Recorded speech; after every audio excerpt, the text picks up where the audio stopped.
nag-chat at hindi sa atin mga kaibigan. Huwag mo nang tanggapin si MJ tayo yung sabi ni Ama natin. Hindi po mga kaibigan, wala pa po siya dito, hindi pa po natin.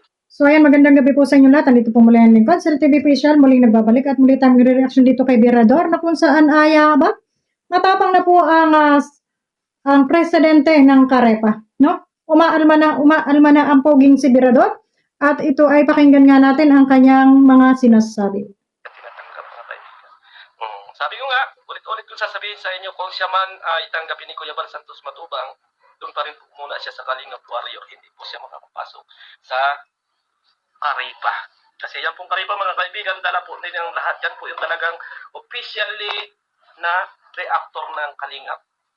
O yan, Marinduking Gala, kung ikaw man daw ay tinanggap, ay doon ka lamang sa Kalingap Warriors. Hindi ka makakapasok sa Karepa. O, wala pang pahintulot ni San Pedro na ikaw ay makapasok sa Karepa. Ayon dito kay Virador. Kaibigan, yan po talaga yung officially na ginawa ni Kuya Bal Santos Matubang. Siya po ang nag-create niyang Karepa. Siya napakatagal na po ng Karepa. Kaya nga sabi ko, kung may ipapasok kayo ng mga reactor, kasi marami pang pagdadaanan. May interview kayo sa kay na Teacher Ed. Pagka-interview nyo kay Teacher Ed, at tingin nila ay pasado kayo, papasok pa rin kayo sa Kalingap Warrior. Ang hirap ng mga kaibigan marusutan. So, kung mga may nagtatanong na kung meron pa tayong special privilege na para sa akin, hindi na natin ina-accept yung mga kaibigan. Kasi binigyan na natin ng pagkakataon na makapag-content dito sa Kalingap. Binigyan ni Kuya Bal Santos ng pagkakataon na magkaroon sila ng content. Pero bandang huli, masama pa rin si Kuya Bal Santos Matubang. Kaya, si Kuya... Totoo naman. Yun na nga, dito kay Marinduking Gala, ang laki na ibinigay sa inyong ang laki na ibinigay sa inyong pabor, no? Na kayo ay makapag-reaction, pero anong ginawa ninyo? Ayon pa doon sa akin na panood kanina na hindi ko pala, wala pala dito sa isa, nandito pala sa isa kong cellphone, paano ba hindi ko nakuha? Na may message doon si at binasa itong si Marinduking Gala na humihingi siya ng sa paumanhin. Hindi ka nahiya noon? Marinduking Gala doon sa iyong inano na yon na ang tawag nito. Ngayon, hindi ka ba nahiya doon? Nasabi mo, akala mo kasi magkakaroon ka ng doon sa kabila, kaya iniwan mo ang Kalingap. Hindi ka na nahiya. Ang kapal ng mukha mo. No? Kaya tama lang naman itong ginagawa ni Virador na dapat lang talaga na i-criticize kayo dahil medyo makakapal din talaga yung mga pagmumukha. Kaya saludo ako dito kay Virador. At simula pati noong si Virador ang humawak ng Karepa na ito ay naging maayos na, no? Ibig sabihin, walang bangayan doon sa loob. Wala na tayong narinig, no? Wala tayong ingay na narinig dito sa loob ng Karepa na ito. Hindi kagaya noon ng panahon ni Sangkay at panahon ni Dindo na talaga namang panahon ng administrasyon ni Dindo at administrasyon ni Sangkay. Diyos ko Lord. Si Dindo isang araw lang yata naging presidente. At sa Direk Noel ayan, saludo rin ako dyan at medyo maayos din naman yung kanyang pamamalakad sa kanyang administrasyon. Yeah. Atay na ni Ron, no? Kaya nakakatuwa to sila, no? Saglit lang yung cellphone ko ay nalubat. So, ayan, nalubat po ang cellphone natin. Tuloy po tayo. Aksyonan ko na yan. By messenger mga kaibigan. By messenger natin ina-actionan yan. Hindi ko kinakailangan na lagi akong naka-live para yung mga tao na yung kausapin kung anong nangyayari. Automatic, ina-actionan ko yan sa GC or kung anong problema ninyo, sabihin niyo sa akin na ma-actionan natin ng hindi tayo nagla-live, hindi tayo nag-a-announce ng kung ano. Diba? Yan. Kuya Noli, SIM company kami na pinanggalingan Continental Philippines, sabi ni Ricardo. Ayan, Richard. Shout out po Sir Berdol at sa lahat ng manonood. Ambasadora ka, at ambasadora kami galap shout out po. Ayan. Yan po yung stand natin. Ito si siya sa inyong HC support umalis di natanggapin. Lalo na madami na silang masasama kay Kuya Bal. Dito kasi sa totoo lang naman, dapat dito sa mga tao ito hindi natanggapin, kasi nga, kasi nakagawa na sila ng kasalanan, no? Kaya bilib na ako dito kay Virador. Tama yan. Ang sabi dito ni Virador, doon sa hindi ko mahanap kung sa banda, yung sabi niya kanina na hanggat siya ang presidente ng Karepa ay ayun, walang basta-bastang makakapasok, no? Na mga umalis, tapos ay muling magbabalik, at kumbaga ay wala silang naging pera doon sa kabila, hindi sila nakabuelo. Akala kasi nila si Sikat Akala kasi nila sisikat yung kanilang tawag nito, mm, kanilang sinalihan o nilipatan, ano? Akala nila magti-trending. Hindi nila naisip na ang kasikatan ay panandalian lamang, lalo na't yung kasikatan na yun ay parang lingas lang ng kubo na, no? Biglang sikat at bigla ring patay. Alam niyo yung lingas kubo na yun, yun.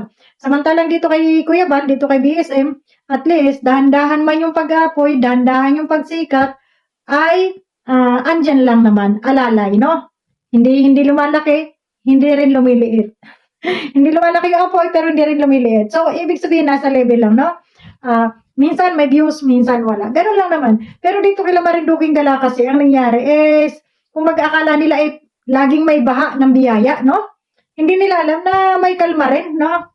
Hindi lahat ng panahon ay taib ang dagat, no? Hindi lahat ng panahon ay malaki ang tubig ng dagat. Humihibas din ito. Kaya dapat yun yung binabantayan ninyo. Kaya bilib ako, saludo ako dito kay Berador, at si Dudong ay matapang na, no? Palaban na. hindi na niya papapasukin si Marinduking Gala, o, di ba? Oh. So, gano'n yung may paninindigan. Sana gayahin nyo si Berador na marunong na rin, marunong umalma. Di ba? Pag alam ng mali, ay marunong nang umalma yan. Kaya, ayun. Saludo tayo dyan sa ng Karepa. Kuya Bal, dito kasi mga kaibigan sa Kalingap, may second chance na sinasabi. Oh, may second chance. Ando na ako sa time at salita na second chance. Oh. Lahat kasi tayo ay nagkakamali at lahat tayo ay nagkakaroon ng mga bagay-bagay. Pero, yung second chance na yun mga kaibigan ay hindi kaagad natin buo na maibigay sa kanila. Natulad dito, binigyan ni Kalingap Prab ng second chance si Marinduking Gala. Ay dito naman sa akin, wala pa siya second chance kasi wala naman sa amin pa ako sa ay Kuya Bal, wala pa rin siyang pakikipag-ugnayan. Paano namin sila magbibigyan ng second chance? Diba? Loyalty is the best for the policy. Yan ang tandaan natin mga kaibigan. Oh, English yun, ha? Hindi ko man sinasabi na napaka-loyal ko, hindi ko man nasabi. English yung Berador, inubo ako. Inubo ako kay Berador. So, yan mga kababayan, yan tama naman yung sinasabi ni Berador, no? Na kailangan ay hindi ka naman magpaka-loyal, pero wag ka naman magpaka-traidor, di ba? So, ang hirap po kasi ang hirap po kasi yung pagkatapos mong pagkatiwalaan, tatraidorin ka, tapos pagdating nung alam mong wala ka nang mahita doon sa kabila, bigla kang babalik na parang wala lang, parang okay lang ang lahat, no? Hindi ho ganon. Parang nawalan ka ng kahihiyan nun kasi ang kapal ng peslo. O, yun lang. So, yun, maraming salamat kay Berador at ito lang, ang ano ko lang dito, kaya ako'y nag-reaction dito kay Berador dahil ngayon ko lang siya nakita na tumapang na. Oo, may tapang na, may pangil na po si Berador. Oo. Na, ibig sabihin, ginampanan lang niya yung kanyang pagiging presidente ng Karepa, no? Sa kanyang nasasakupan. Hindi ko ba sinasabi na napaka-loyal ko, hindi ko ba sinasabi na na ako'y dito lang sa Kalingap, pero may pakindot pa yun, ha? Dito lang ako. Hindi ako sasalita na hanggang kamatayan ko kung ano pa man ako dito. Ang mahalaga sa akin, ginagampanan ko kung ano ang trabaho ko. No more second chance, sabi ganyan. Second chance, dapat patunayan mo na ang loyalty. Yan yung sinasabi natin. Kung halimbawa tanggapin na siya ni Kuya Bal Santos Matubang, doon niya ipapakita sa Kalingap Warrior ang loyalty na niya dito sa Kalingap. Wala na yan. Kahit patanggapin niya, at once na sumira ka, ewan ko lang nga sa iba, pero para sa akin, sumira ka na, nag-traidor ka na, okay lang sana kung umalis ka na walang paalam, na wala kang ginawang kalukuhan, at wala kang sinamahan, pahinga muna ako, Kuya Bal, at medyo masama yung pakiramdam ko, hindi na muna ako mag-ano dito sa Kalingap, labas muna ako. At bigla kang bumalik, siguro meron tayong sabihin na second chance, ano? Pero yung aalis ka, sasama ka dahil ang sinamahan mo ay akala mo yung pagkakapirahan mo ng husto, akala mo dun gaganda yung buhay mo, tapos nung naunsyami ka doon at wala kang nakita at hindi naman gumanda yung channel mo, hindi ka naman nagkamal ng salapi doon dahil walang views, ay iiwanan mo na yung sinamahan mo at babalik ka ng parang wala lang. Ay parang hindi maganda, no? Hindi po maganda para sa akin, ewan ko lang sa kanila. Kaya tama rin naman itong reaction ni Berador na hindi niya tanggapin o doon muna siya sa kabilang barangay. Kalingap Warrior, ang loyalty na niya dito sa Kalingap. Doon na niya ipapakita. bago siya papasok sa Kalingap Reactor or sa Karipa.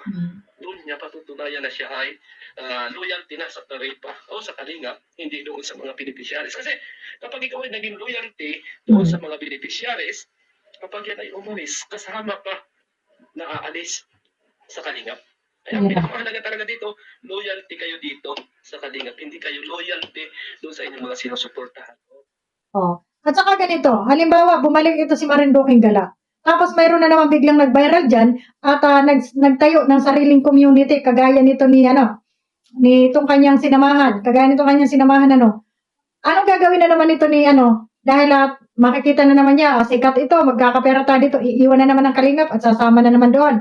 So parang gano'n at gano'n din na naman ang gagawin niya. Kaya kung para sa akin, yung mga ganyan, siguro patawarin, pero wag nang pabalikin. Di ba? Patawarin, walang problema doon, patawarin nyo. Pero wag nyo nang pabalikin kasi para naman nakaka-insulto. Kung mukha hindi ka kumita doon, balik ka dito. O, di ba? Pakinggan muli natin si Mirador. Hindi masama ako, basta tingin nyo ako ay mayabang, walang problema sa akin. Kasi sinunod ko lang yung protocol ng Kalingap mga kaibigan. Yan. Hindi po siya mayabang. Sumunod lamang siya. Second chance pong ibinigay sa atin. Oh, tama lang yung ginawa niya, sumunod siya sa protocol o patakaran ng kanyang grupo. At hindi naman mayabang. Wala namang yabang to si Mirador. Angas, wala rin. Normal lang siya. Kung ano lang yung protocol niya doon sa kanyang nasasakupan, yun lang yung kanyang ipinapatupad. So maganda po yung pamamalakad ni Mirador dito sa kanyang administrasyon. Saludo tayo dyan, Mirador. Ayan. At ito na nga yung ating title, no? Na tumapang na si Mirador, nagkaroon na ng kamay na putol. Ayan, joke lamang po, no? Pero tama naman yung sinabi ni Mirador. Pagkatapos mong iwan, babalik ka. So, sino namang magkatitiwala kagad sa'yo? Walang magtitiwala kagad sa'yo pag ganun, ano? So, yun. Sorry ka na lang, Marinduquing Gala. At talaga naman kung ikaw ay papasok, ito yung makatatamo mo. Kaliwat kanan kang re-reaksyonan at kaliwat kanan may magbabantay sa'yo. Pero ayaw mo nun, sikat ka lagi. O, di ba? Parang si Sangkay lang. Na pag hindi na, yung kanyang pangalan, gagawa uli ng issue, ng kaiik-ikan, para lamang mapansin, ano? So, ito yung si Marinduquing Gala na lulunukin. Lulunukin ang lahat. O, sige, yun na lang. Hanggang dito na lamang. At maraming salamat. Bye-bye and God bless po sa atin lahat. Matulog tayo ng mahimbing. Babus!